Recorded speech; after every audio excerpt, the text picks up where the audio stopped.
Study 3, the Bible as a Divine Revelation Viewed in the Light of Reason, the claims of the Bible and its surface evidence of credibility, its integrity and preservation, its moral influence, motives of the writers, general character of the writings, the books of Moses, the law of Moses, peculiarities of the government instituted by Moses.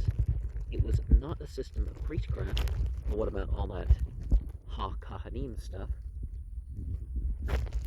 Instructions to civil rulers, rich and poor, on a common level before the law. Safeguards against tampering with the rights of the people. The priesthood, not a favored class. Well, you definitely see that the rich and the priesthood did have verses that favored them, even to the point of allowing honor killing. How supported, etc. Oppression of foreigners, widows, orphans, and servants guarded against. The prophets of the Bible. Is there a common bond of union between the law, the prophets, and the New Testament writers? Miracles not unreasonable. The reasonable conclusion. The Bible is the torch of civilization and liberty. Its influence for good in society has been recognized by the greatest statesmen, even though they, for the most part, have looked at it through the various glasses of conflicting creeds, which, while upholding the Bible, grievously misrepresent its teachings.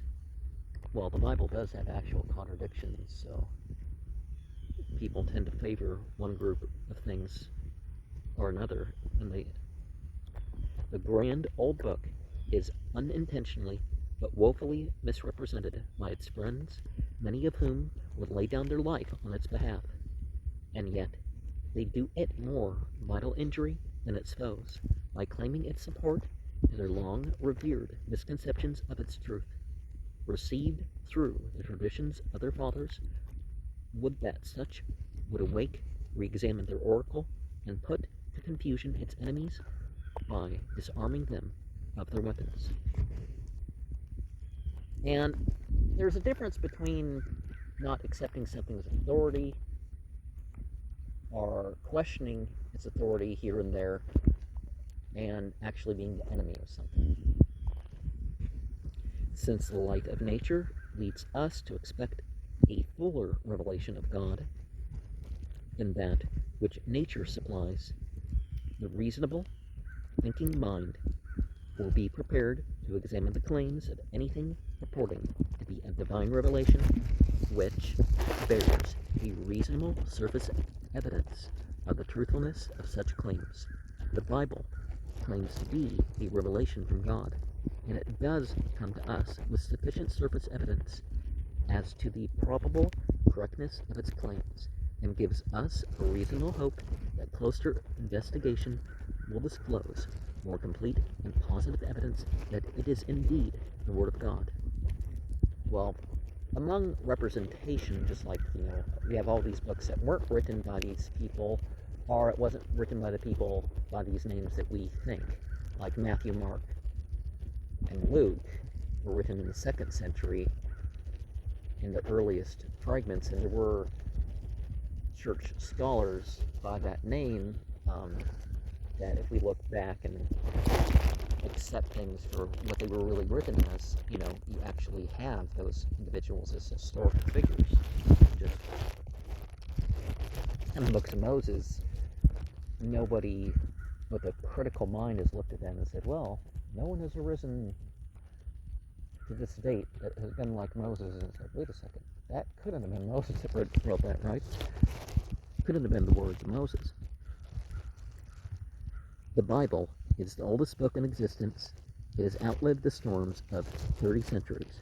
Well, see, according to legend, but complete Bibles, even if you knock off the Apocrypha, you don't have that as early as you have complete Qurans. Well, complete Quran manuscript, whatever, my plural's off, but men have endeavored by every means possible to banish it from the face of earth. They have hidden it, burned it, made it a crime punishable with death to have it in possession, and the most bitter and relentless persecutions have been waged against those who had faith in it. But still the book lives. Today, while many of its foes slumber in death, and hundreds of volumes written to discredit it and to overthrow its influence are long since forgotten, the Bible has found its way into every nation and language of earth. Over 200 different translations of it having been made. Well, more in English. You got to remember the King James Version there was over 100 of those. You know, we think 16 to 11. No, there was little changes that happened, and then the fact that this book has survived so many centuries, notwithstanding such unparalleled efforts to banish and destroy it, is at least strong circumstantial evidence that the great being whom it claims as its author has also been its preserver. Didn't do a very good job if that's what you're claiming, because, I mean, there's still, since this book has been made, additions and subtractions. And those 10,000 Greek variants, I don't know how many variants you could say were for the Latin or other languages. It's more for what happened later, but I think there's less in Latin than in Greek. But even whole chapters were added, much less verses or parts of verses. You know, I mean, much more. You know, it is also true that the moral influence of the Bible is uniformly good. Those who become careful students of its pages are invariably elevated to a purer life. Other writings upon religion and the various sciences have done good and have ennobled and blessed mankind to some extent, but all other books combined have failed to bring the joy, peace, and blessing to the groaning creation that the Bible has brought to both the rich and the poor, the learned and the unlearned. The Bible is not a book to be read merely.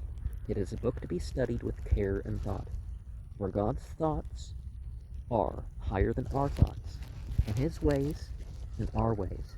And if we would comprehend the plan and thoughts of the infinite God, we must bend all our energies to that important work. The richest treasures of truth do not always lie on the surface. And this book, throughout, constantly points and refers to one prominent character, Jesus of Nazareth, who it claims was the Son of God.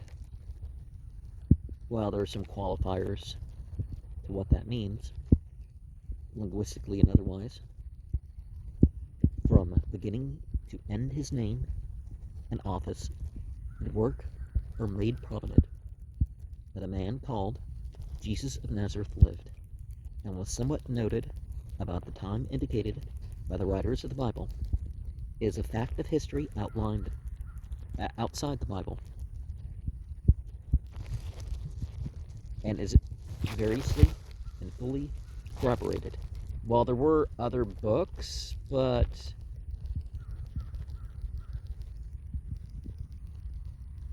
nobody said anything before the 90s that would have backed up, I mean, you know, the 90s of the first century of the Common Era, that would have backed up the existence of a historical Jesus. That this Jesus was crucified because he had rendered himself offensive to the Jews and their priesthood is a further fact established by the history outside the evidence furnished by the New Testament writers. Now, the Romans would have never executed somebody because they offended the Jews. There's no evidence of that ever being done. The writers of the New Testament, except Paul and Luke, were the personal acquaintances and disciples of Jesus of Nazareth, whose doctrines their writings set forth. And again, that doesn't make any sense if Matthew, Mark, Luke, and John were written between the 120s to the 150s of the Common Era.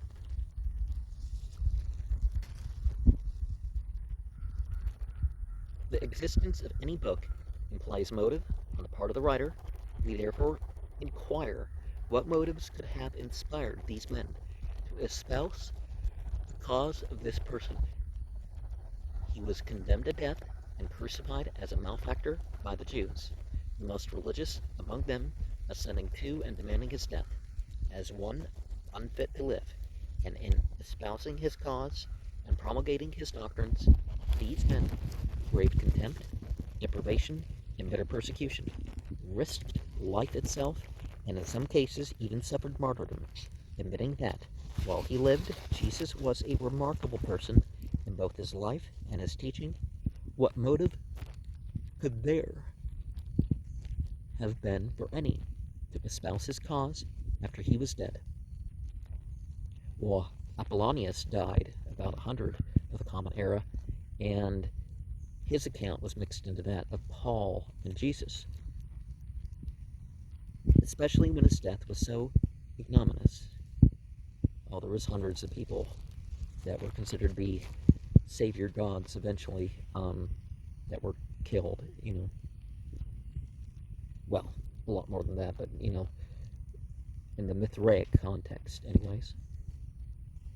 And if we suppose that these writers invented their narratives and that Jesus was their imaginary or ideal hero, hence the word church, how absurd it would be to suppose that sane men, after claiming that he was the Son of God, that he had been begotten in a supernatural way, had supernatural powers by which he had healed lepers, restored sight to those born blind, caused the deaf to hear, and even raised the dead, all things that were being claimed about even more people. How very absurd to suppose that they would wind up the story of such a character by stating that a little band of his enemies executed him as a felon, while all his friends and disciples, and among them the writers themselves, forsook him and fled in the trying moment. Well, that makes them sound unreliable, that just like maybe like what happened with Ali and his sons, that finally when Hussein was killed, some people, oh, we're sorry, and they came back and tried to return, and some exaggerations were made. Even there's a group that considers Ali to be an incarnation of God. The fact that profane history does not agree in some respects with these writers should not lead us to regard the records as untrue. Those who do thus conclude should assign and prove some motive on the part of these writers for making false statements. What motives could have prompted them? Could they reasonably have hoped thereby for fortune or fame or power or any earthly advantage? Well, doesn't Paul, after he gets hit on the head, make some money from his preaching? The poverty of Jesus' friends and the unpopularity of their hero himself with the great religionists of Judea contradict such a thought. While the facts that he died as a malefactor, a disturber of the peace, and that he was made of no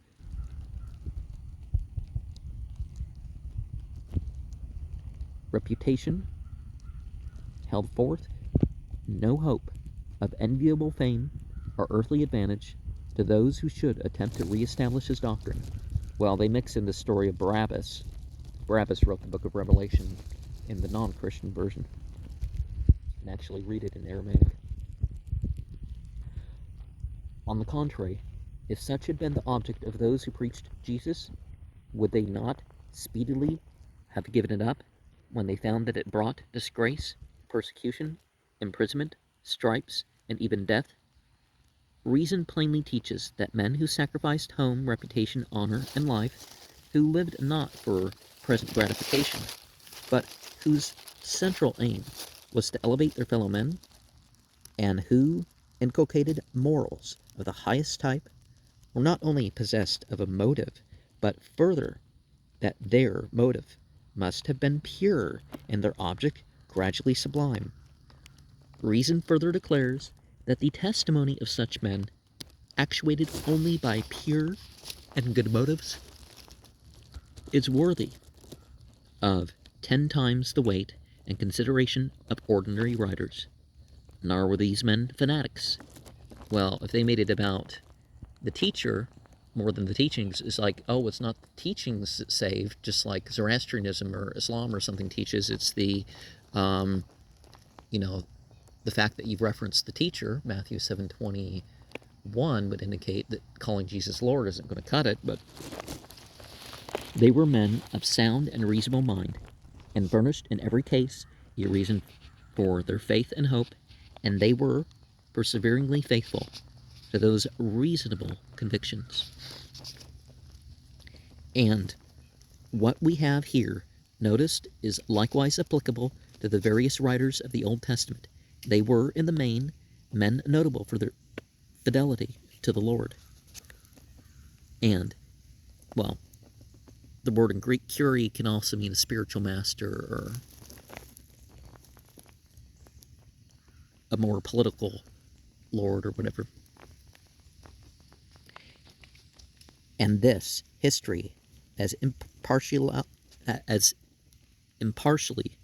records and reproves their weakness and shortcomings, as it commends their virtues and faithfulness, this must astonish those who presume the Bible to be a manufactured history, designed to awe men into reverence of a religious system. There is a straightforwardness about the Bible that stamps it as truth. Well, those sort of things occur in many other epics. Knaves, desirous of representing a man as great, and especially if desirous of presenting some of his writings as inspired of God, would undoubtedly paint such a one's character blameless and noble to the last degree. The fact that such a course has not been pursued in the Bible is reasonable evidence that it was not fraudulently gotten up to deceive. Well, a lot of the earlier versions of Bible stories ended up having the prophets and stuff like this as better characters. Now, why would they make them as worse characters as the time went on?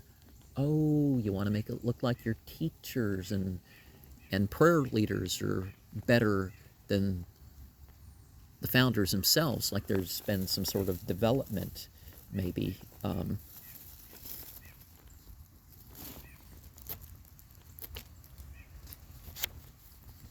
Or some other such thing, like, oh, because the path that was set down, now we can do even at least as good or better. Having then reason to expect a revelation of God's will and plan, and having found that the Bible, which claims to be that revelation, was written by men whose motives we see no reason to impugn, but which, on the contrary, we see reason to approve, let us examine the character of the writings claimed as inspired, to see whether their teachings correspond with the character we have reasonably imputed to God, and whether they bear internal evidence of their truthfulness. The first 5 books of the New Testament and several of the Old Testament are narratives, are histories of facts known to the writers and vouched for their characters. It is manifest to all that it did not require a special revelation, simply to tell the truth with reference to matters with which they were intimately and fully acquainted. So again, question to the whole inspired aspect of the Bible. Yet since God desired to make a revelation to men, the fact that these histories of passing events have a bearing on that revelation would be a sufficient ground to make the inference a reasonable one, that God would supervise and so arrange that the honest writer whom he selected for the work should be brought in contact with the needful facts. Now, what's all this as was supposed and stuff like that if it was, witnesses? And why would there be an investigation? Is it Luke that says that he investigated what the case was regarding all this stuff? So again, it wasn't somebody who knew Jesus. The credibility of these historical portions of the Bible rests almost entirely upon the characters and motives of the writers. Good men will not utter falsehoods. well, maybe not intentionally, a pure fountain will not give forth bitter waters, and the united testimony of these writings silences any suspicion that the authors would say or do evil that good might follow. It in no way invalidates the truthfulness of certain books of the Bible, such as Kings, Chronicles, Judges, etc., when we say that they are simply truthful and carefully kept histories of prominent events and persons of their times.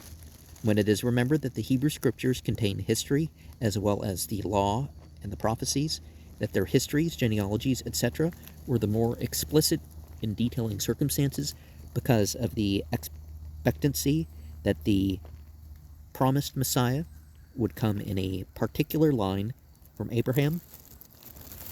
Well, this one Messiah thing doesn't make any sense biblically, because we don't see a whole series of Messiahs, and some off to the side like Cyrus.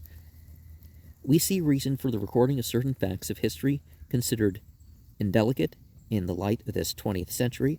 For instance, a clear record of the origin of the nations of the Moabites and of the Ammonites, and of their relationship to Abraham and the Israelites, was probably the necessity in the historian's mind for a full history of their nativity, Genesis 19:36-38. Likewise, a very detailed account of Judah's children is given, of whom came David the king, through whom the genealogy of Mary, Jesus' mother, as well as that of Joseph, her husband, Luke 3:23, 31, 33, 34, and Matthew 1:2-16 is traced back to Abraham. Well, doesn't even that have a contradiction in it right there?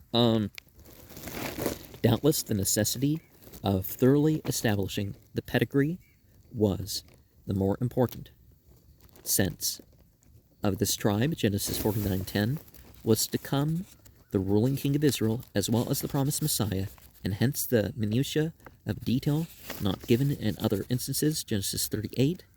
There may be similar or different reasons for other historic facts recorded in the Bible, of which by and by we may see the utility, which, were it not a history but simply a treatise on morals, might without detriment be omitted, though no one can reasonably say that the Bible anywhere countenances impurity. It is well, furthermore, to remember that the same facts may be more or less delicately stated in any language, and that while the translators of the Bible were rightly too conscientious to omit any of the record, yet they lived in a day less particular in the choice of refined expressions than ours. Well, their language could probably say was more precise than ours, as much as you can say there's different ways to translate it.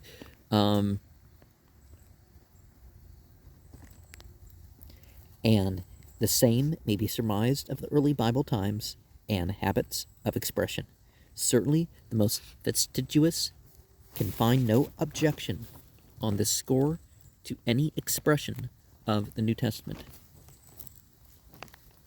The books of Moses and the laws therein promulgated. The first 5 books of the Bible are known as the 5 books of Moses. And it seems that earlier it may have been grouped into 6, right? Joshua would have been, I think the earliest manuscripts that we could call Bible manuscripts are the Hexaptute. Well, I mean, it wasn't a Greek text, but you know what I mean. Though they nowhere mention his name as their author, that they were written by Moses or under his supervision is a reasonable inference, the account of his death and burial being properly added by his secretary. The omission of the positive statement that these books were written by Moses is no proof against the thought. 4.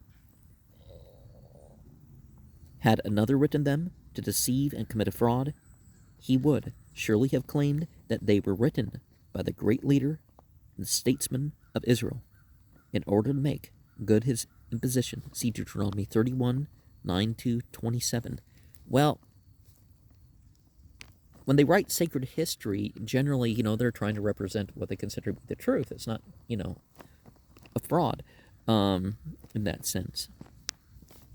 Sometimes they literally did their best with the remnants of stuff they had. Of one thing we are certain: Moses did lead out of Egypt the Hebrew nation. He did organize them as a nation under the laws set forth in these books. And the Hebrew nation, by common consent, for over 3,000 years, has claimed these books as a gift to them from Moses, and has held them so sacred that a jot or tittle must not be altered, thus giving assurance of the purity of the text. Now, about 2,000 years ago, you had, well, I guess it's about 3,000 years, you had the Israelites as a nation. But about 2,000 years ago, they decided, okay, here's the number of rows, here's the number of columns, here's the number of letters in Tanakh. And, the order of the books and all that was all decided on. But since there we have the Sephardic version, we have the Ashkenazi version, and I forget what you call the Asiatic version, but you still end up with those three versions within that. But before that, there was, more issues, right? These writings of Moses contain the only credible history extant of the epoch which it traverses. Well, that's no longer the case. There's different versions, earlier lines of parts of many of these texts that we include in the Bible. Chinese history affects to begin at creation, telling how God went out on the water in a skiff, and taking in his hand a lump of earth, cast it into the water. That lump of earth, it claims, became this world, etc. But the entire story is so devoid of reason that the merest child of intelligence would not be deceived by it. Well, just like the idea that, the order in Genesis is a bit off when it comes to light and plants and some other stuff, right? On the contrary, the account given in Genesis starts with the reasonable assumption that a God, a creator, an intelligent first cause, already existed. It treats not of God's having a beginning, but of his work, and of its beginning, and its systematic, orderly progress. In the beginning, God created the heavens and the earth. Then, stepping over the origin of the earth without detail or explanation, the narrative of the 6 days epochs of preparing it for man proceeds. Well, you also had that 7-day thing in the Enuma Elish and similar myths. I think there's different variations of the Enuma Elish now. That account is substantially corroborated by the accumulating light of science for 4,000 years. Hence, it is far more reasonable to accept the claim that its author, Moses, was divinely inspired, than to assume that the intelligence of one man was superior to the combined intelligence and research of the rest of the race in 3,000 years since, aided by modern implements and millions of money.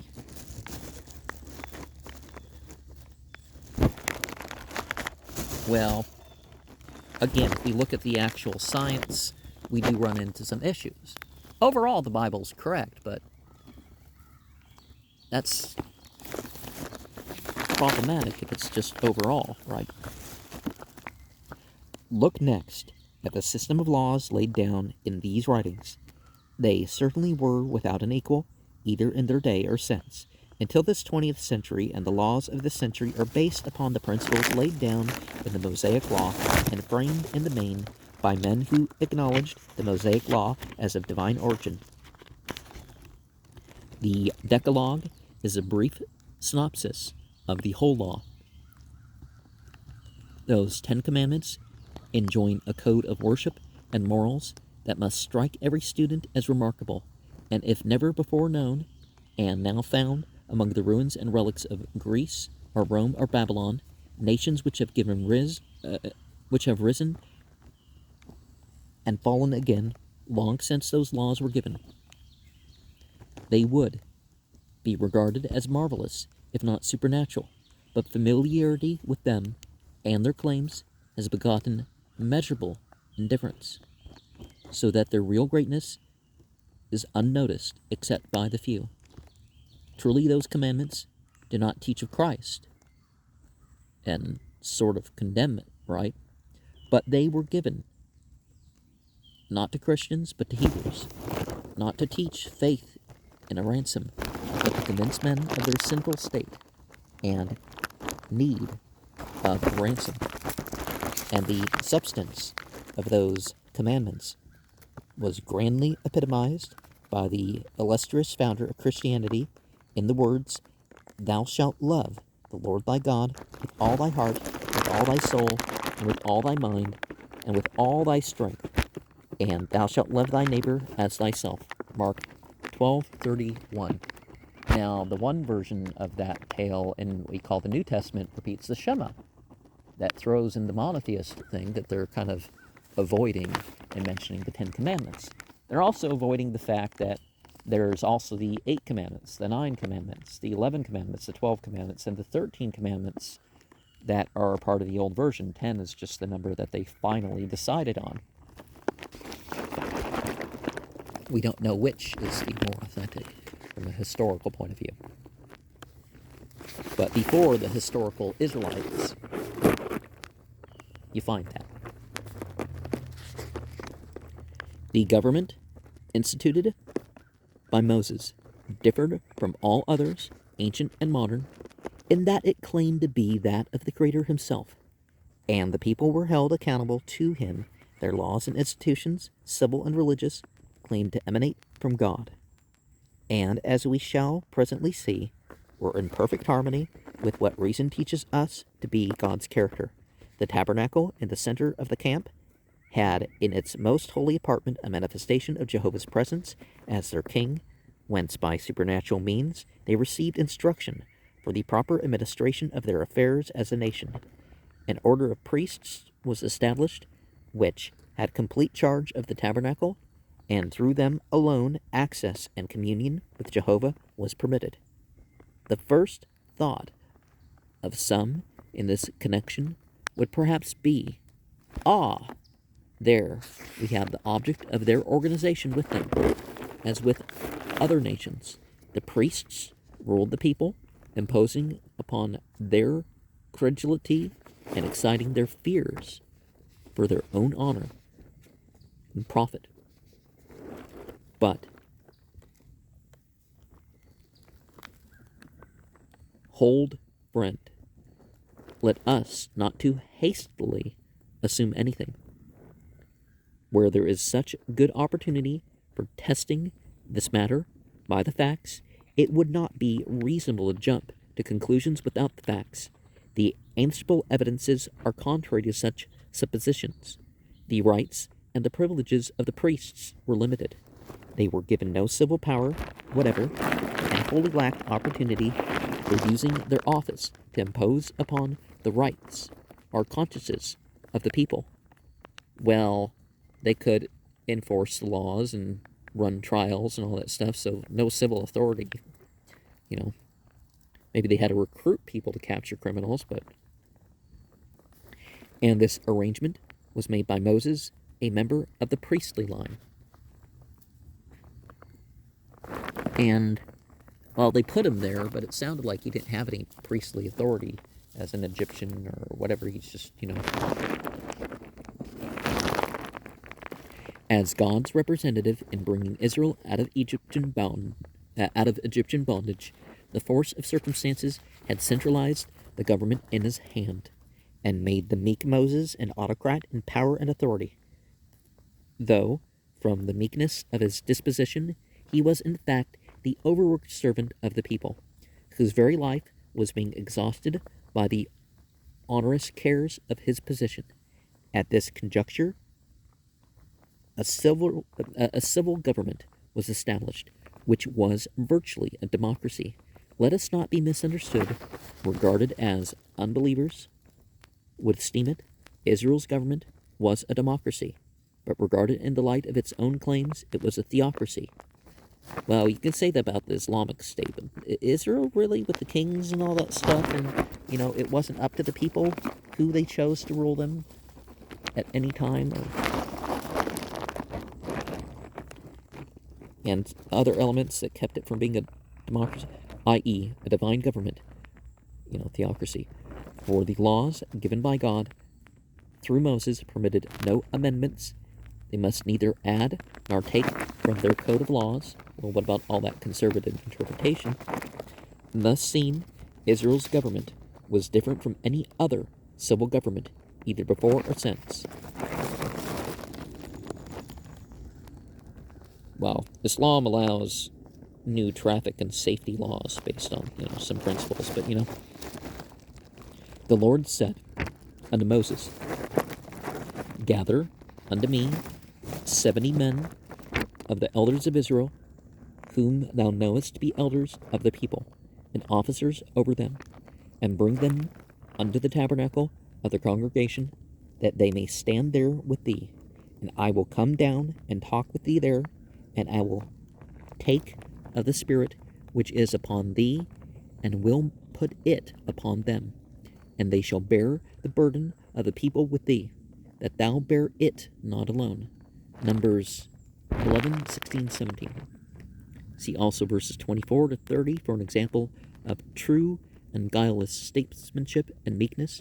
Moses, rehearsing this matter, says, So I took the chief of your tribes, wise men and known of influence, and made them heads over you, captains over thousands, and captains over hundreds, and captains over 50s, and captains over 10s, and officers among your tribes.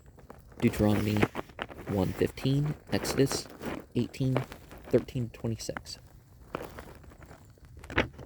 Thus it appears that this distinguished lawgiver, so far from seeking to perpetuate or increase his own power by placing the government of the people under the control of his direct relatives of the priestly tribe to use their religious authority to fetter the rights and liberties of the people, on the contrary, introduced to the people a form of government calculated to cultivate the spirit of liberty.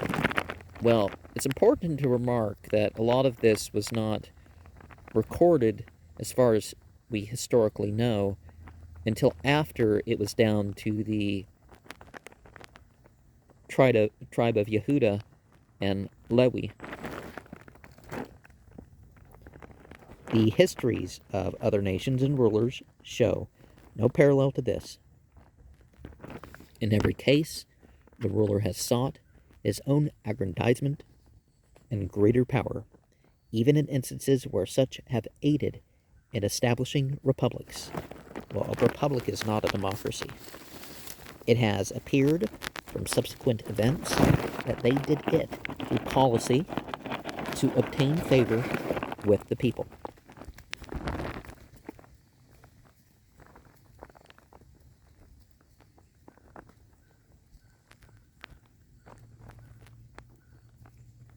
And to perpetuate their own power. Circumstanced as Moses was, any ambitious man governed by policy and attempting to perpetuate a fraud upon the people would have worked for greater centralization of power in himself and his family, especially as this would have seemed an easy task from the religious authority being already in that tribe, and from the claim of this nation to be governed by God from the tabernacle. Nor is it supposable that a man capable of forming such laws and of ruling such a people would be so dull in comprehension as not to see what the tendency of his course would be. So completely was the government of the people put into their own hands, that though it was stipulated that the weightier cases which those governors could not decide were to be brought unto Moses, yet they themselves were the judges as to what cases went before Moses. The cause which is too hard for you, bring it unto me, and I will hear it. Deuteronomy 1:17. Thus seen, Israel was a republic whose officers acted under a divine commission, and to the confusion of those who ignorantly claim that the Bible sanctions an established empire, rule over the people, instead of a government of the people, by the people. Be it noted that this republican form of civil government continued for over 400 years, and it was then changed for that of a kingdom at the request of the elders without the Lord's approval, who said to Samuel, then acting as a sort of informal president, hearken unto the voice of the people in all that they shall say unto thee, for they have not rejected thee, but they have rejected me, that I should not reign over them. At God's instance, Samuel explained to the people how their rights and liberties would be disregarded, and how they would become servants by such a change. Yet they had become infatuated with the popular idea illustrated all around them in other nations. Samuel 8, 6-22. And that's also the way that the Islamic empires fell, is they, not their own religion was holding them back, is that they adapted creationism and other things that they picked up from the colonial people. And again, they started fighting for power and stuff like that along the way towards that colonial period. And considering this account of their desire for a king who is not impressed with the thought that Moses could have firmly established himself at the head of a great empire without difficulty, while Israel as a whole constituted one nation, yet the tribal division was ever recognized after Jacob's death.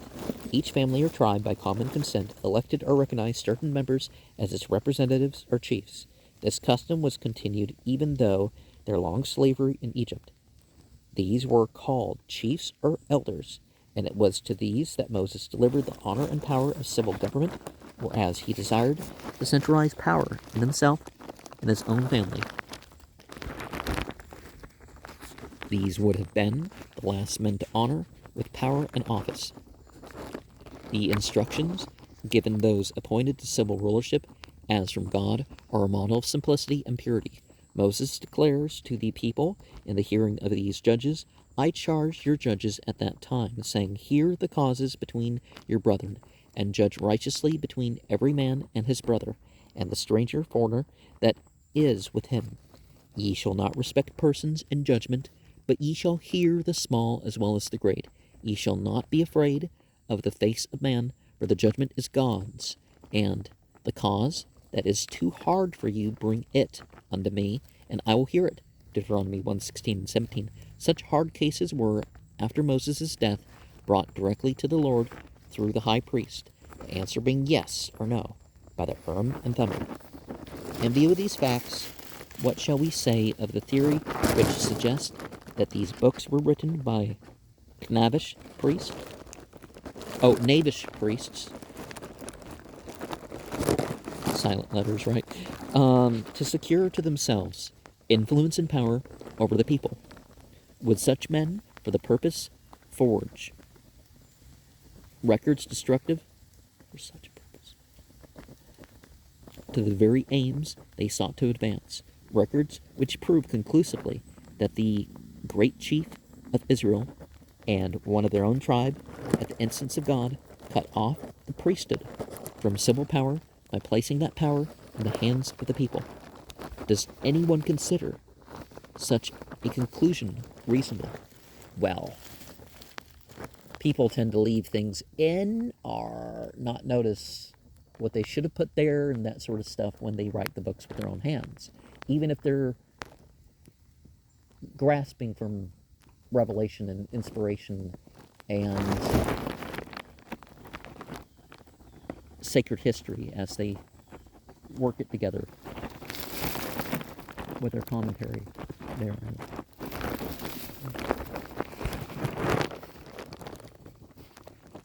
Again, it is worthy of note that the laws of the most advanced civilization in this 20th century do not more carefully provide that rich and poor shall stand on a common level in accountability before the civil law. Absolutely no distinction was made by Moses' law.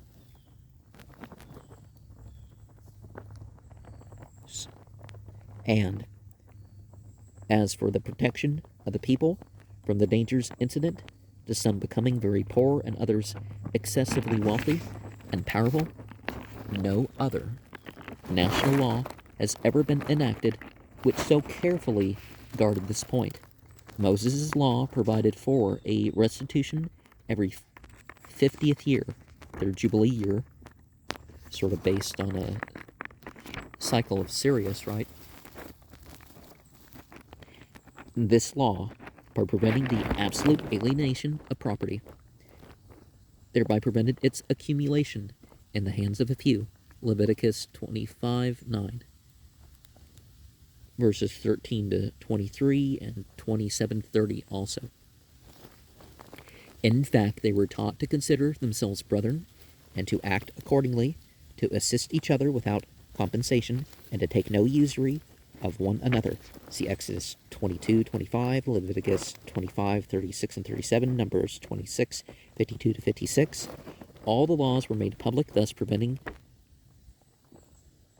designing men from successfully tampering with the rights of the people. The laws were exposed in such a manner that any who chose might copy them, and in order that the poorest and most unlearned might not be ignorant of them. Well, we find out that on in the ninth month, not only would they fast, but they went over the scripture at night, so anybody could just stand there and hear it, at the very least, right?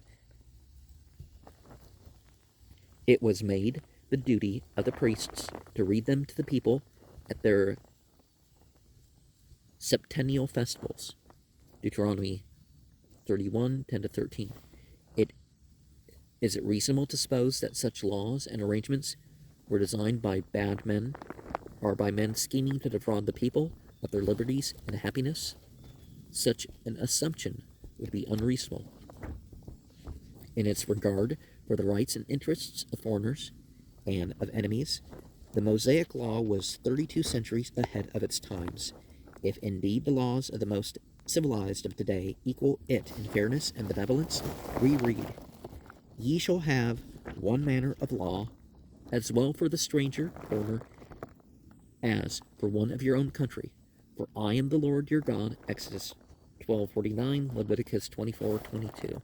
And in general, you could say that would be true, but you could say that somebody who comes in to stir up problems by certain severe actions and stuff like this, you might say, they are treated as an invader as well as, in addition to what they did, so there's a little bit higher of a total penalty. And if a stranger sojourn with thee in your land, ye shall not vex him, but the stranger that dwelleth with you shall be unto you as one born among you, and thou shalt love him as thyself, for ye were strangers in the land of Egypt. Leviticus 19:33 and 34.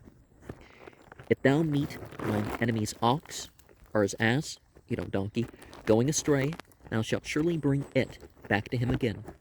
If thou see the ass of him that hateth thee lying under his burden, wouldst thou cease to leave thy business and help him?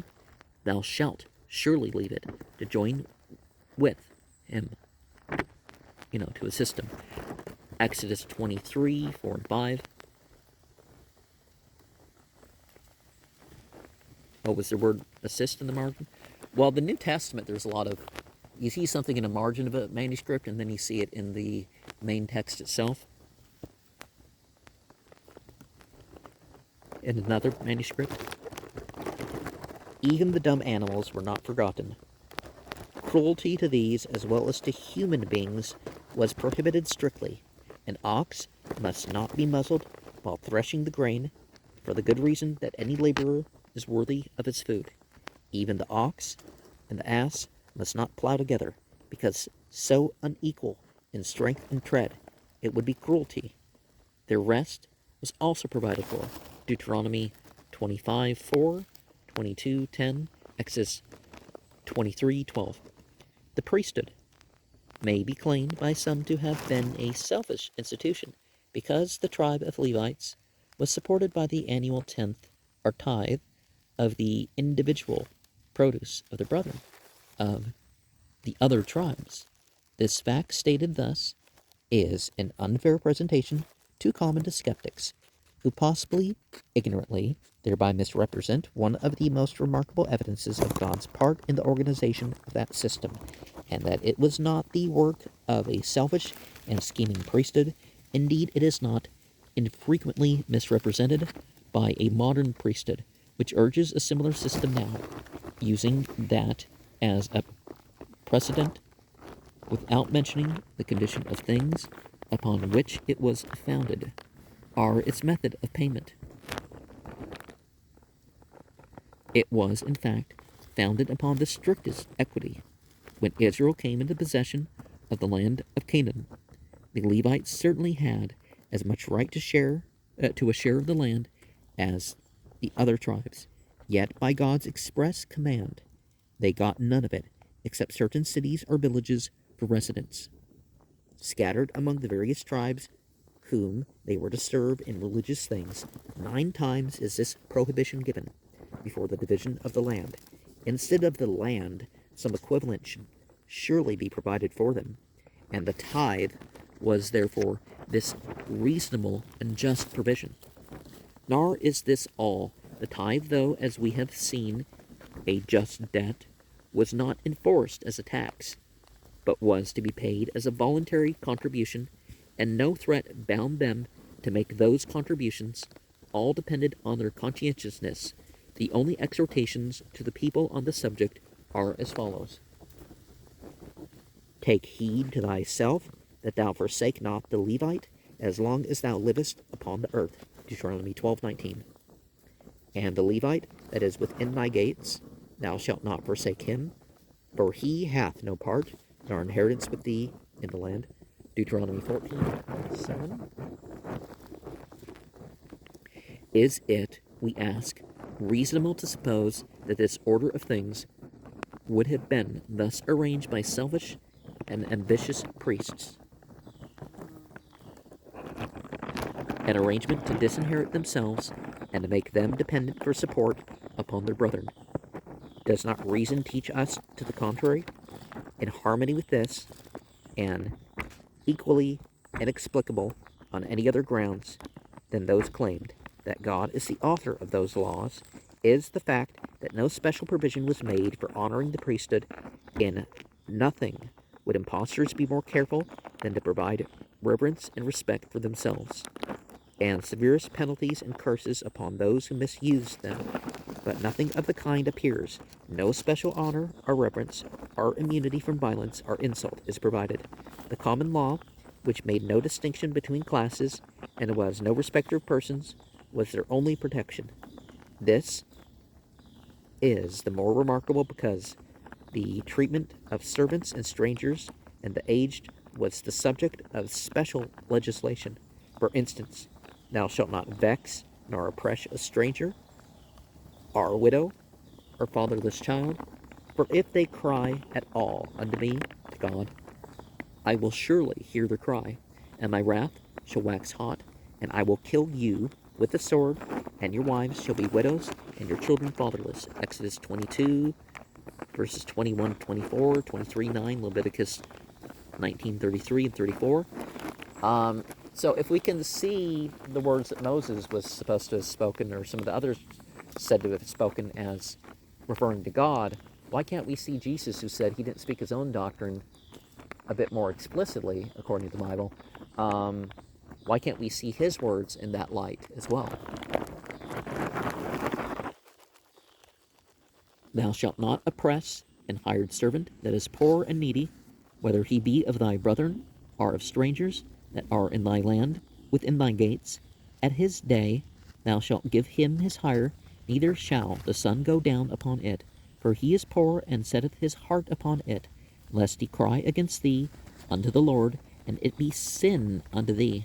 Leviticus 19:13, Deuteronomy 24:14 and 15, Exodus 21:26 and 27, Thou shalt rise up before the hoary head and honor the face of the old man.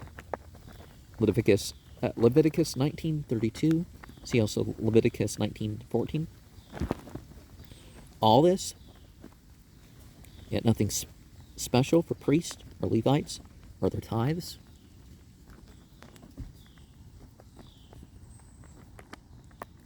The sanitary arrangements of the law, so needful, excuse me for the burp,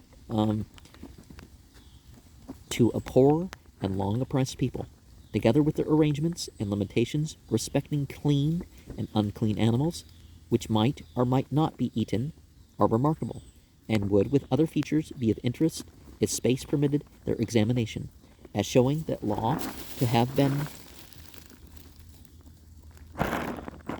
abreast with, if not in advance of, the latest conclusions of medical science on the subject.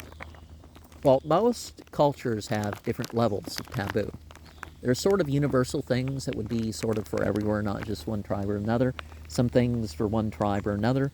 And a lot of it has to do with health reasons. There could be some myth that, oh, this frog or this bird had said this, and therefore we don't do this. But, like, for example, the Sunnis have extra things other than the Quran that they don't eat because they look at some story out of respect to that animal, even though the Prophet never taught, Prophet Muhammad never taught that. The Law of Moses had also a typical character which we must leave for future consideration. And the rabbis have also done some things to the Bible, to the Tanakh, that weren't in there themselves, like not eating meat and milk together.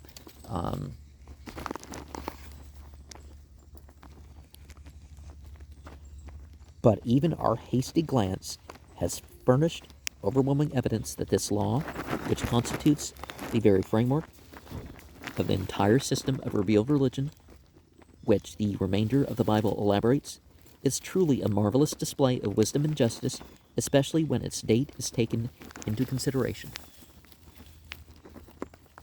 In the light of reason, all must admit that it bears no evidence of being the work of wicked, designing men, but that it corresponds exactly with what nature teaches to be the character of God.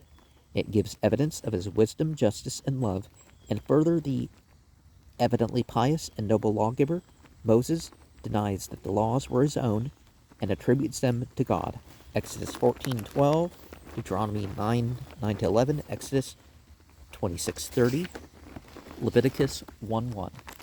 And so, in that sense, Moses and Jesus and Muhammad were alike, that they said it's not about my likes, because people would try to get Muhammad to forbid things, and they would try to, and he'd have to point out, it's like, this is what I like or don't like about food, I'm not making things a rule, right?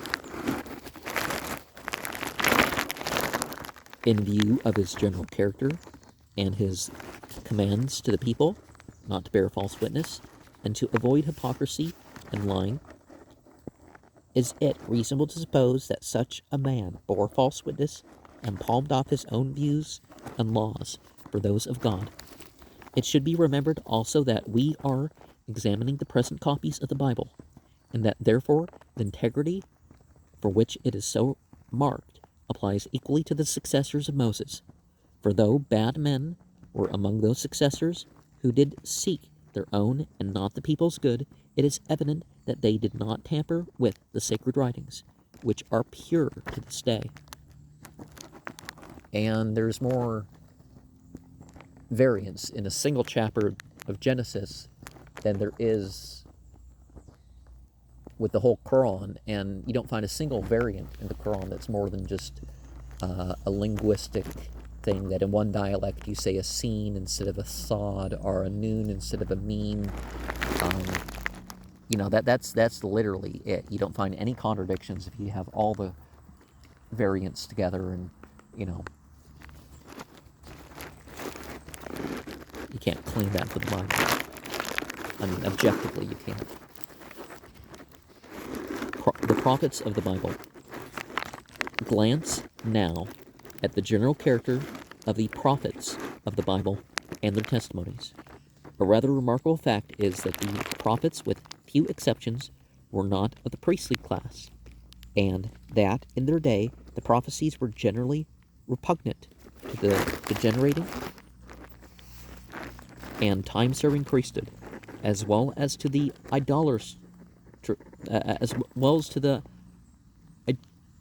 idolatrously inclined people. Well, there never was one type of Judaism, and there was always, everywhere there's always been a mix of types of theology. The burden of their messages from God to the people was generally reproof for sin, coupled with warnings of coming punishments, intertwined with which we find occasional promises of future blessings after they should be cleansed from sin and should return to favor with the Lord. Their experiences, for the most part, were far from enviable. They were generally reviled, many of them being imprisoned and put to violent deaths. See 1 Kings 18:4, 10:17, 19 verse 10, Jeremiah 38:6, Hebrews 11:32 to 38. In some instances, it was years after their death before their true character as God's prophets was recognized. But we speak, well, it was recognized, it wasn't canonized, you could say. But we speak thus of the prophetic writers whose utterances claim to be the direct inspiration of Jehovah. You know, they didn't have the J sound in any of the biblical languages. It is well in this connection that we should remember that in the giving of the law to Israel, there was no priestly intervention. It was given by God to the people by the hand of Moses, Exodus 19:17-25, Deuteronomy 5:1-5. And furthermore, it was made the duty of every man seeing a violation of the law to reprove the sinner, Leviticus 19:17. Thus, all had the authority to teach and reprove, but since, as in our own day, the majority were absorbed in the cares of business and became indifferent and irreligious, the few comparatively fulfilled this requirement by reproving sin and exhorting to godliness. And these preachers are turned prophets in both the Old and New Testaments. Now, neither the Old or New Testaments are appropriate in a strictly fundamentalist sense because Jesus said he wasn't going to do away with any of the law, but it was the actual law if you look at it in context, not necessarily was even written in the Bible. You know, some of the conservative and liberal changes to the system, he was restoring it. So it wasn't new, and definitely the other doesn't call itself the old and say there's going to be a new. Could say. Certainly new stuff is going to come, but even from the Islamic perspective, old and new doesn't really. Final Testament, I like that title. Some people take issue that appeared on the shelf, on my table on the video, but you know, because that translator, there was some issues with him, and a handful of verses that he rendered it in. But the term prophet, as generally used, signifies public expounder, and the public teachers of idolatry were also so called. For instance, the prophets of Baal, etc. See 1 Corinthians 14, 1-6, 2 Peter 2:1, Matthew 7:15, 14:5, Nehemiah 6:7, 1 Kings 18:40, Titus 1:12. Well, the word, let's use the plural, Nebiim, meant those who awakened the inner fruit, and it was spiritually gifted individuals, because, you know, your soul inside you, that sort of thing.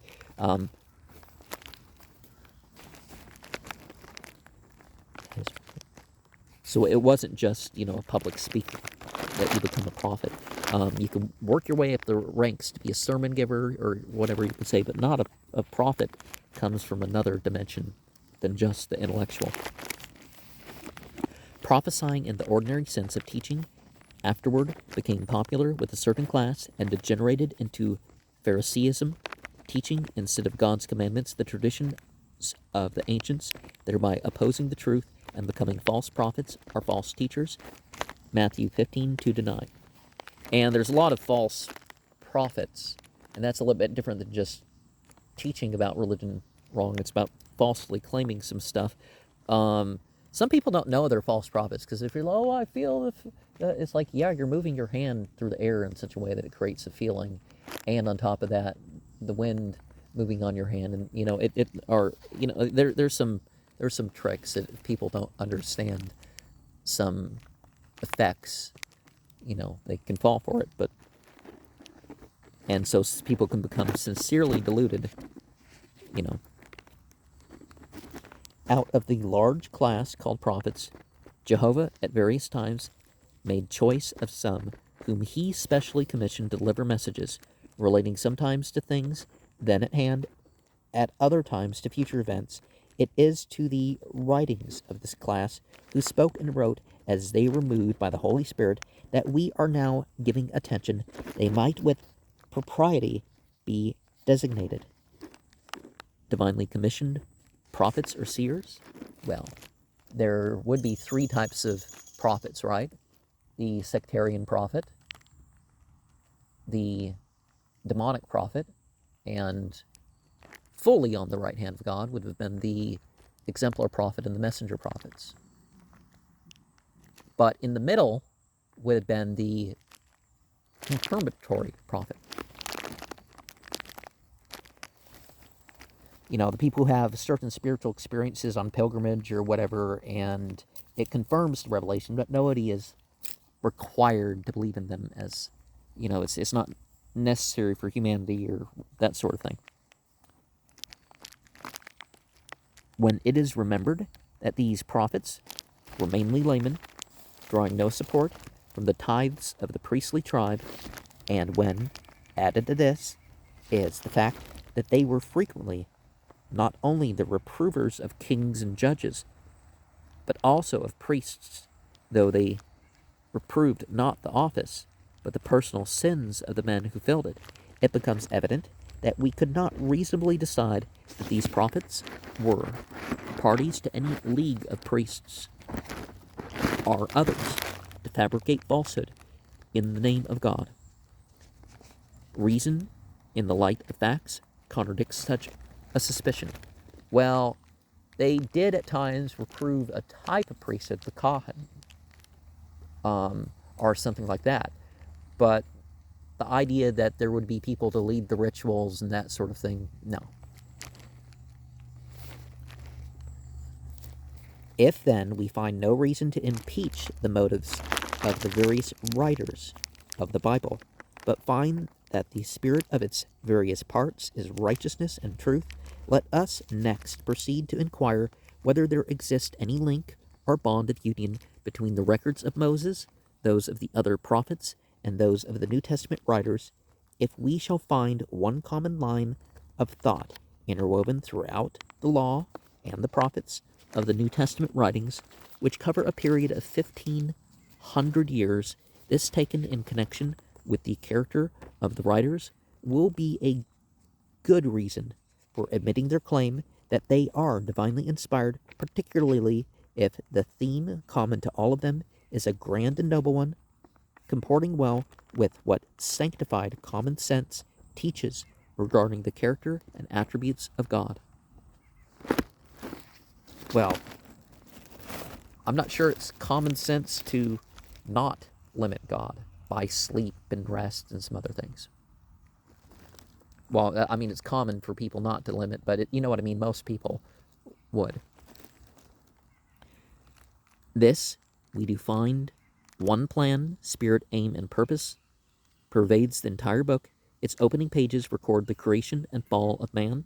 Its closing pages tell of man's recovery from that fall, and its intervening pages show the successive steps of the plan of God for the accomplishment of this purpose. The harmony, yet contrast, of the first three and the last three chapters of the Bible is striking. The one describes the first creation, the other the renewed or restored creation, with sin and its venial curse removed. The one shows Satan and evil entering the world to deceive and destroy. The other shows his work undone. The destroyed ones restored, evil extinguished, and Satan destroyed. The one shows the dominion lost by Adam. The other shows it restored and forever established by Christ. and God's will done in earth as in heaven. The one shows sin producing the cause of degradation, shame, and death. The other shows the reward of righteousness to be glory, honor, and life. Though written by many pens at various times under different circumstances, the Bible is not merely a collection of moral precepts, wise maxims, and words of comfort. It is more. It is a reasonable, philosophical, and harmonious statement of the causes of present evil in the world, its only remedy, and the final results, as seen by divine wisdom, which saw the end of the plan from before its beginning, marking as well the pathway of God's people, and upholding and strengthening them with exceeding great and precious promises to be realized in due time. And the fact that things don't happen in the time that people want them to happen, it doesn't mean that they're not going to happen. The teaching of Genesis, that man was tried in a state of original perfection, in one representative, that he failed, and that the present imperfection, sickness, and death are the results. Well, there was sickness and death and stuff like that before humans walked the earth, but that God has not forsaken him and will ultimately recover him through a Redeemer born of a woman. Genesis 3:15 is kept up and elaborated all the way through. The necessity of the death of a Redeemer as a sacrifice for sins and of his righteousness as a covering for our sin is pointed out in the clothing of skins for Adam and Eve, and the acceptance of Abel's offerings in Isaac on the altar. Well, it would have made more sense if it was not Isaac, but, because of some of the details in the Bible, it's the son that was old enough to make judgment and go on the trip with the father without help, and asking for advice. Yeah, you don't ask a teenager for advice, you ask a toddler, yes. Or you don't go hunting with a teenager, you go hunting with a toddler. Yeah, there's more detail, but, in the death of the various sacrifices by which the patriarchs had access to God, and of those instituted under the law and perpetuated throughout the Jewish age, the prophets, though credited with understanding but slightly the significance of some of their utterances, 1 Peter 1:12, mention the laying of the sins upon a person instead of a dumb animal, and in prophetic vision they see him who is to redeem and to deliver the race, led as a lamb to the slaughter, that the chastisement of our peace was upon him, and that by his stripes we are healed. They pictured him as a despised and rejected of men, a man of sorrows, and acquainted with grief, and declares that the Lord hath laid on him the iniquity of us all. Isaiah 53, 3-6. Now you can think of that outside of the atonement context, which would have been how originally that would have been done. But some people, they're not punished because it's like if they unjustly kill a prophet would either be killed because people didn't like his people, or people didn't want to deal with their own sins, so they killed him. Literally, you could look at it from that direction. They told where this deliverer would be born, Micah 5:2, and when he should die, assuring us that it would be not for himself, Daniel 9:26. They mentioned various peculiarities concerning him, that he would be righteous and free from deceit, violence, or any just cause of death, Isaiah 53:8, 9, and 11. That he would be portrayed for 30 pieces of silver, Zechariah 11:12. That he would be numbered among transgressors in his death, Isaiah 53:12. That not a bone of him should be broken, Psalm 34:20, John 19:36. And that though he should die and be buried, his flesh would not corrupt, neither would he remain in the grave, Psalm 16:10, Acts 2:31. And you can also say that some of the Mithraic and whatever traditions may have influenced the Hebraic writers, but We can interpret some of these things differently, right? 30 pieces of silver, while the lunar month is either 29 or 30 days in terms of, oh, you see the crescent, that starts the moon, like the Bible's month. So we can see that symbolism. Islam corrects that a little bit, saying that a 29-day month is just as complete as a 30-day month. Because people worry about that. And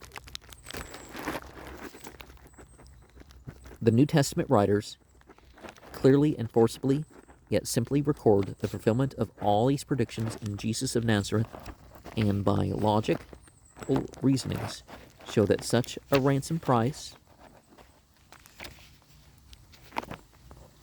as he gave was needful, as already predicted in the law and the prophets, before the sins of the world could be blotted out. Isaiah 1:18. They trace the entire plan in a most logical and forcible manner, appealing neither to the prejudices nor to the passions of their hearers, but to their enlightened reason alone, furnishing some of the most remarkably close and cogent reasoning to be found anywhere on the subject. On any subject? I don't know about any subject. Because what about the crucifixion is one of the things that falls apart the most. I will be dead for 3 days, but it won't be 48 hours. What? See Romans 5:17-19, and onward to the 12th chapter. Moses in the law pointed not alone to a sacrifice, but also to a blotting out of sins and a blessing of the people, under this great deliverer, whose power and authority he declares shall vastly exceed his own, though it should be like unto it. Deuteronomy 18:15-19. The promised deliverer is to bless not only Israel, but through Israel all the families of the earth. Genesis 12:3, 18:18, 22:18, 26:4, and notwithstanding the prejudices of the Jewish people, to the contrary, the prophets continue the same strain, declaring that the Messiah shall be also for light to lighten the Gentiles. Isaiah 49:6, Luke 2:32, that the Gentiles should come to him from the ends of the earth. Jeremiah 16:19, that his name shall be great among the Gentiles. Malachi 1:11, and that the glory of the Lord shall be revealed, and all flesh shall see it together. Isaiah 45. See also Isaiah 42, 1-7. I'm trying to think of that verse that talks about the prophecy being taken from the Israelites and given to the Ishmaelites. The New Testament writers claim a divine anointing which enable them to realize the fulfillment of the prophecies concerning the sacrifice of Jesus. They, though prejudiced as Jews to think of every blessing as limited to their own people, Acts 11, 1-18. Well, some Jews think that, and some Jews don't. Depends on what they focus on, right? Were enabled to see that while their nation would be blessed, all the families of the earth should be blessed also. With and through them, they saw also that before the blessing of either Israel or the world, a selection would be made of a little flock from both Jews and Gentiles. Well, Gentiles means those who turn their backs on God. It doesn't, so the use that people picked up, it doesn't match with the biblical use of the term. Who being tried would be found worthy to be made joint heirs of the glory, well, because they wouldn't be Gentiles anymore, right? And honor of the great deliverer, and sharers with him of the honor and blessing, Israel and all the nations. Romans 8:17. Blessing, honor of blessing Israel. Okay. These writers point out the harmony of this view with what is written in the law and the prophets, and the grandeur and breadth of the plan. They present more than meets the most exalted conception of what it purports to be, good tidings of great joy, which shall be unto all people. The thought of Messiah as a ruler of not only Israel, but also of the world, suggested in the books of Moses, is the theme of all the prophets. The thought of the kingdom was uppermost also in the teaching of the apostles, and Jesus taught that we should pray, Thy kingdom come, and promised those who share in it, who would first suffer for the truth, and thus prove themselves worthy. The hope of the coming glorious kingdom gave all the faithful ones courage to endure persecution and to suffer reproach, deprivation, and loss, even unto death.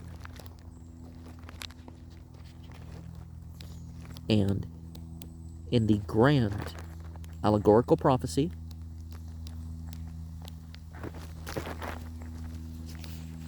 which closes the New Testament, the worthy Lamb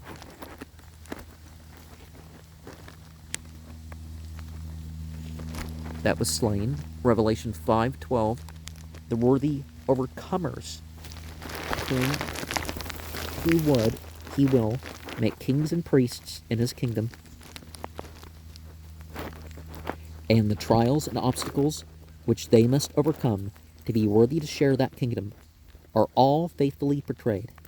Then are introduced symbolic representations of the blessings to accrue to the world under that millennial reign, when Satan shall be bound and Adamic death and sorrow wiped out, and when all the nations of earth shall walk in the light of the heavenly kingdom, the New Jerusalem. The Bible, from first to last, holds out a doctrine found nowhere else and in opposition to the theories of all the heathen religions. Well, heathen isn't a type of religion either. That a future life for the dead will come through a resurrection of the dead. All the inspired writers expressed their confidence in a Redeemer, and one declares that in the morning, when God shall call them from the tomb, and they shall come forth, the wicked shall no longer hold the rulership of earth, for the upright shall have dominion over them in the morning. Psalm 49:14. The resurrection of the dead is taught by the prophets, and the writers of the New Testament base all their hopes of future life and blessing upon it. Paul expresses it thus: if there be no resurrection of the dead, then is Christ not risen. And if Christ be not risen, then is our preaching vain, and your faith is also vain. The Book of Mormon uses a lot of that sort of speaking too. Then they which are fallen asleep in Christ are perished. But now is Christ risen from the dead, and become the firstfruits of them that slept. For as in Adam all die, even so in Christ shall all be made alive. 1 Corinthians 15:13-22. And also vain that slept, some words omitted. Like a watch whose many wheels might at first seem superfluous, but whose slowest moving wheels are essential. So the Bible, composed of many parts and prepared by many pens, is one complete and a harmonious whole. Not a single part is superfluous, and though some parts take a more active and prominent place than others, all are useful and necessary. It is becoming popular among the so-called advanced thinkers and great theologians of the present day to treat lightly, or to ignore, if they do not deny, many of the miracles of the Old Testament, calling them old wives' fables. All these are the accounts of Jonah, and the great fish, Noah and the ark, Eve and the serpent, the standing still of the sun at the command of Joshua, and Balaam's speaking ass. Remember, that's the word for donkey.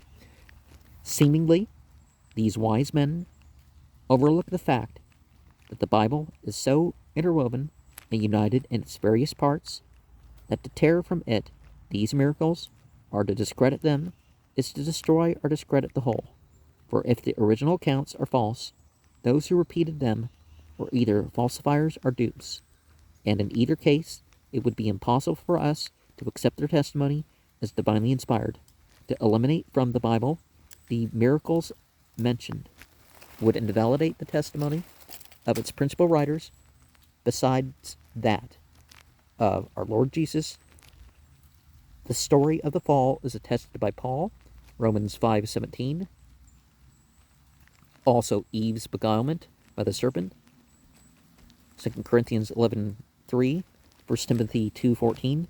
See also our Lord's reference to the ladder in Revelation 12:9 and 22, the standing of the sun at the overthrow of the Amorites, as an evidence of the Lord's power, was evidently typical of the power to be displayed in the future, in the day of the Lord, at the hand of him whom Joshua typified. This is attested by three prophets, Isaiah 28:21, Habakkuk 2:1-3, 13:14, and 3:2-11, Zechariah 14:1 and 6 and 7. The account of the speaking donkey is confirmed by Jude, verse 11, and by Peter, 2 Peter 2:16, and the great teacher, Jesus, confirms the narratives of Jonah and the great fish, and of Noah and the flood, Matthew 12:40, 24:38 and 39, Luke 17:26. See also 1 Peter 3:20. Really, these are no greater miracles than those performed by Jesus and the apostles, such as turning of water into wine, the healing of diseases, etc. And as a miracle, the awakening of the dead is the most wonderful of all. These miracles, not common to our experience, find parallels about us every day, which being more common are passed by unnoticed. The reproduction of living organisms, either animal or vegetable, is beyond our comprehension, as well as beyond our power, hence miraculous. We can see the exercise of life principle, but can neither understand nor produce it. We plant two seeds side by side. The conditions, air, water, and soil, are like. They grow. We cannot tell how, nor can the wisest philosopher explain this miracle. These seeds develop organisms of opposite tendencies. One creeps, the other stands erect. Form, flower, coloring, everything differs, though the conditions were the same. Such miracles grow common to us, and we cease to remember them as such as we leave the wonderment of childhood. Yet they manifest a power as much beyond our own and beyond our limited intelligence as the few miracles recorded in the Bible for special purposes, and as intended illustrations of omnipotence and of the ability of the great Creator to overcome every obstacle and to accomplish all his will, even to our promised resurrection from the dead, the extermination of evil, and the ultimate reign of everlasting righteousness. Here we rest the case. Every step has been tested by reason. We have found that there is a God, a supreme intelligent Creator, in whom wisdom, justice, love, and power exist in perfect harmony. We have found it reasonable to expect a revelation of his plans to his creatures, capable of appreciating and having an interest in them. We have found the Bible claiming to be that revelation worthy of consideration. We have examined its writers and their possible objects. In the light of what they taught, we have been astonished. And our reason has told us that such wisdom, combined with such purity of motive, was not the cunning device of crafty men for selfish ends. Reason has urged that it is far more probable that such righteous and benevolent sentiments and laws must be of God and not of men, and has insisted that they could not be the work of knavish priests. We have seen the harmony of testimony concerning Jesus, his ransom sacrifice, and the resurrection and blessing of all as the outcome in his glorious kingdom to come, and reason has told us that a scheme so grand and comprehensive beyond all we could otherwise have reason to expect, yet build upon such reasonable deductions, must be the plan of God for which we seek. It cannot be the mere device of men, for even when revealed, it is almost too grand to be believed by men. When Columbus discovered the Orinoco River, someone has said that he had found an island. He replied, "No such river that flows from an island. That mighty torrent must drain the waters of a continent." So the depth and power and wisdom and scope of the Bible's testimony convince us that not man, but the Almighty God is the author of its plans and revelations. While the actual plans and revelations and inspirations, I would say yes. The inspirations put in own words, but specifically, not the same as, oh, I see this mushroom over here on this log, and, it leads me to write a poem about it, right? We have taken but a hasty glance at the surface claims of the Scriptures to be of divine origin, and have found them reasonable. Succeeding chapters will unfold the various parts of the plan of God, and will, we trust, give ample evidence to every candid mind that the Bible is a divinely inspired revelation, and that the length and breadth and height and depth of the plan it unfolds gloriously reflect the divine character, hitherto but dimly comprehended, but now more clearly seen in the light of the dawning millennial day. And this chapter closes with something called Truth Most Precious. Great truths are dearly bought. The common truth, such as men give and take from day to day, comes in the common walk of easy life, blown by the careless wind across our way. Great truths are dearly won, not found by chance, nor wafted on the breath of summer dream, but grasped in the great struggle of the soul, hard buffeting with adverse wind and stream, sometimes mid conflict, turmoil, fear, and grief, when the strong hand of a God, put forth in might, plows up the subsoil of the stagnant heart. It brings some buried truth seeds to the light, not in the general mart, mid corn and wine, not in the merchandise of gold and gems, not in the world's gay hall of midnight mirth, nor mid the blaze of regal diadems, not in the general clash of human creeds, nor in the merchandise twixt church and world, is truth's fair treasure found, mongst tares and weeds, nor her fair banner in their midst unfurled. Truth springs like harvest from the well-plowed fields, rewarding patient toil and faith and zeal. To those thus seeking her, she ever yields her richest treasures for their lasting weal. And sometimes you can tell the gender of the writer by, some things. And even outside this, talking about the world as a female, and from outside as the father, son, and all that stuff is talked about as the male. There's a reason for that, rather than just creating an imbalance. It's to bring a balance, you could say, but the balance, the world's on one side, and and also in other cultures, sometimes it's the female that's the sky and the star and heaven entity. Of course, we can look at these things beyond gender.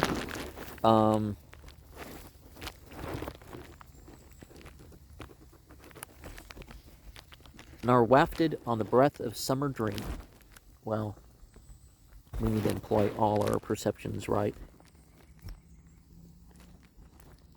And we need to go beyond our mere arrangement of creeds. There's some creeds there with us that we don't have to look at interpretation to find.